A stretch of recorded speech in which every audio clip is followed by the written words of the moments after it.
fix Valorant error code 38 connection failed. And if you cannot get into the game, let me ask you, are you launching Valorant and seeing connection fail with error code 38? This problem usually happens because Riot client services stop working, network settings block the connection, or background apps interfere with Valorant servers, sometimes Windows updates, firewall rules, or DNS issues also cause this error. Many people search YouTube or social media and find long guide with confusing network commands, risky resets, or steps that feel hard to follow. Most of those fixes waste time and still do not connect the game.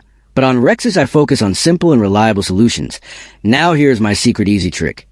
Instead of reinstalling Valorant or changing random settings, we fix the exact Riot service, network path, and system link that causes error code 38. This works because it restores clean communication between Valorant and Riot servers.